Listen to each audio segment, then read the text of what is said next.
जय भीम, नमो बुद्धाय। साथियों, आज हम महान अशोका के बारे में देखेंगे कि उनका जीवन काल में वो श्रेष्ठतम कैसे आज जितने दुनिया में नाम अपना लौकिक करा गए। आज जिन्हें दुनिया इतिहासों में पढ़ती है, वो सम्राट, इतना उनका अचीवमेंट, इतना कुछ उन्होंने हासिल किया था, तो किस प्रकार किया होगा। लोग कहते थे कि काफ़ी हिंसक है सम्राट अशोक। उस समय जब राजकुमार की अवस्था में ये बढ़ रहे थे अशोका, तो खुद राजा बिंबिसार को भी लगने लग गया था कि पहले रानी से उन्हें 100 पुत्र थे और अशोक 101वां, यानी महाभारत में जो कथा न इधर से रूपांतरण हो गई महाभारत के अंदर कि धृतराष्ट्र के 100 बच्चे थे। ये कहानियाँ इस तरह से उलझा कर रख दी है। सम्राट अशोक बहुत क्रुद्ध व्यक्ति थे। अगर अपने पिता का आदेश मिला, राजा बिंदुसार उन्हें जो भी आदेश दिया करते थे बिंदुसार, तो वो उसका पालन किया करते थे। और तब अफगानिस्तान से लेकर हमारा जो बेल्ट उस समय भारत का काफ़ी विस्तार था, नेपाल, भूटान, बर्मा, ये सब एक थे। ये तो राजकारणियों ने विभक्त किए गए और राज करते रहे, टुकड़े टुकड़े में खंडित करते रहे, अपने सुविधाओं के अनुरूप देश के बंटवारे करते रहे। मगर सम्राट अशोक पूरे भारत को एक करने में जुटे हुए थे। सम्राट अशोक एक एक समय में लाखों भिक्षुओं को अन्नदान दिया करते थे। वहाँ पर जब मत भिन्नता के लोग आने लग गए, आपस में संघर्ष टकराव करने लग गए, तब स्वयं अशोक का, हर एक भिक्षु का कितना ज्ञान है उन्होंने अर्जित किया हुआ, संपादन किया हुआ, उनसे सवाल जवाब क्या करते कि भाई तुम्हें निपुणता हासिल हुई, तुम्हें प्रवीणता हासिल हुई, किस क्षेत्र में आपने तरक्की की है, क्या लोकोपयोगी चीज़ें हैं आपके पास। तो इस तरह से फिल्टर करने का काम सम्राट अशोक ने किया। छलनी, एक बारीकी से छटनी करते करते 65,000 भिक्षुओं को संघ से अलग कर दिया गया था। ये कोई सहज काम नहीं है।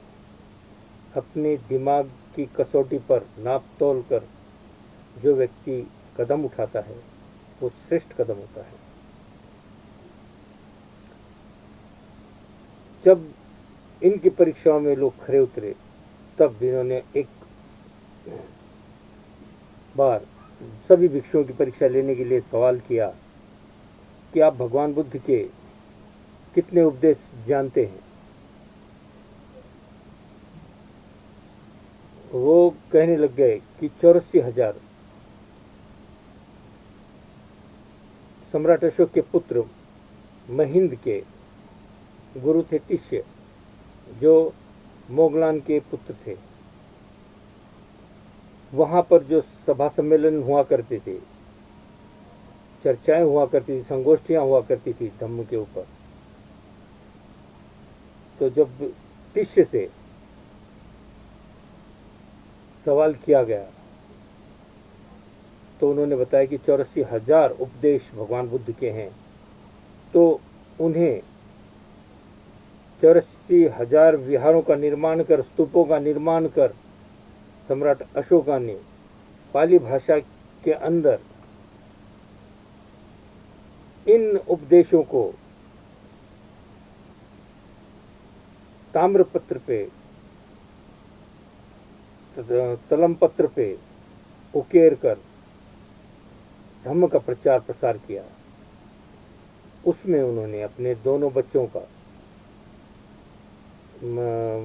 राजकुमार महिंद्र और संघमित्रा को दीक्षा दिलवाकर उन्हें धम्म के कार्य में आगे लगा दिया, धम्म का कार्य बढ़ाया। एक सम्राट के छत्र छाया में दुनिया के कोने कोने में बौद्ध धर्म का विस्तार हुआ। आज हम देखते हैं कि भारत से बौद्ध धर्म को लुप्त किया जा रहा है। उनकी मूर्तियों को खंडित करने का काम चालू है। पुरातत्व विभाग इतना आलसी हो गया है कि असली इतिहास को भूलकर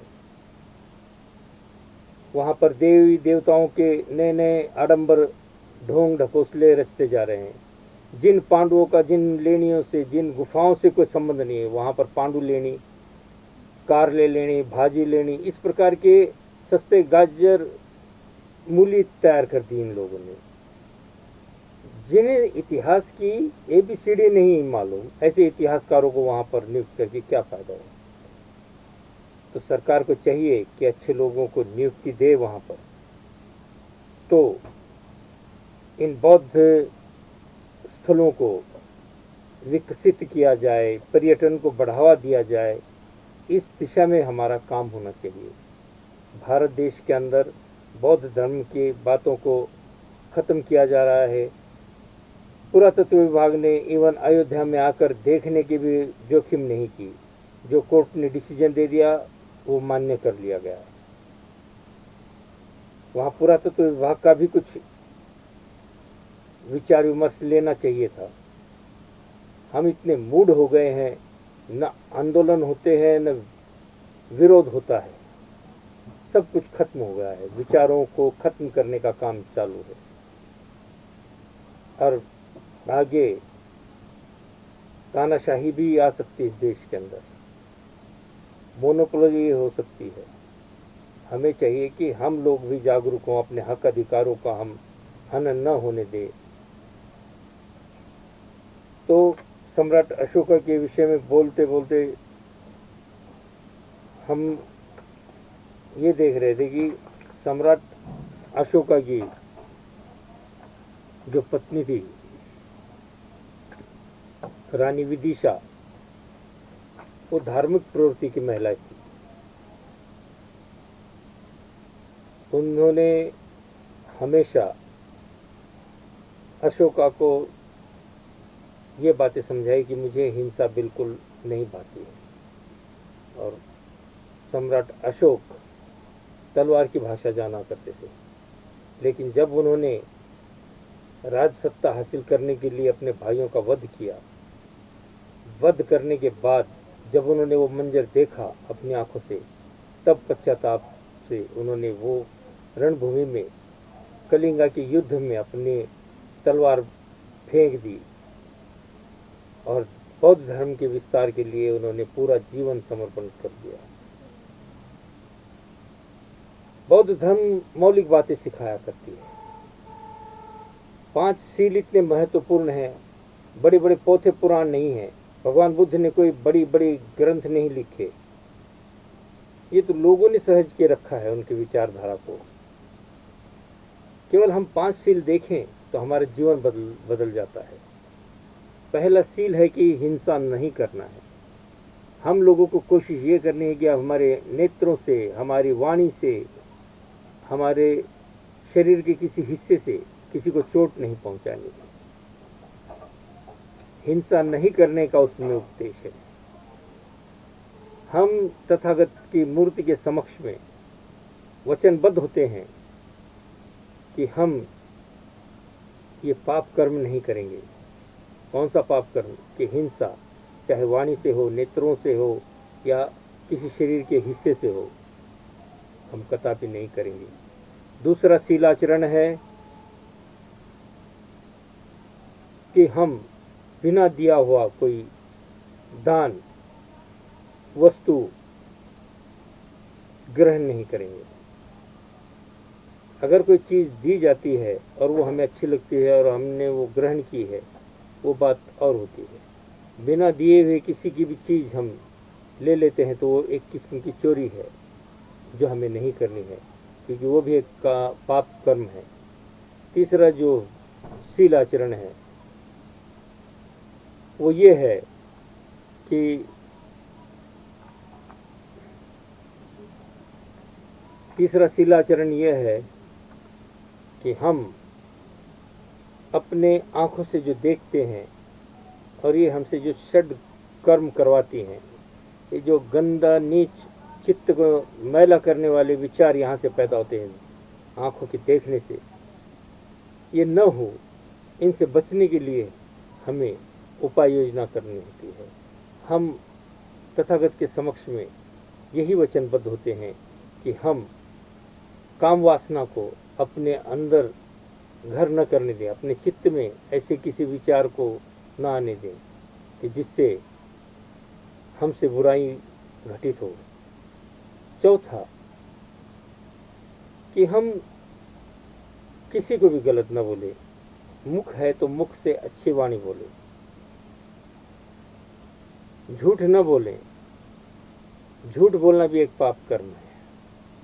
और पांचवा जो शीलाचरण है वो ये है कि हम कच्ची पक्की शराब, नशीले द्रव पदार्थ का सेवन न करें, क्योंकि जो व्यक्ति मदहोश रहेगा वो विचार नहीं कर सकता, अच्छे बुरे के सोच नहीं कर सकता है। इसलिए हमें सजग रह के विचार करना होगा और सम्राट अशोक की तरह अपना जीवन स्वच्छ और निर्मल करें। इसमें सबका मोक्ष है, सबका कल्याण निहित है। भवतु सब मंगलम, सबका मंगल हो, सबका कल्याण हो, यही सबके लिए मंगल कामना है।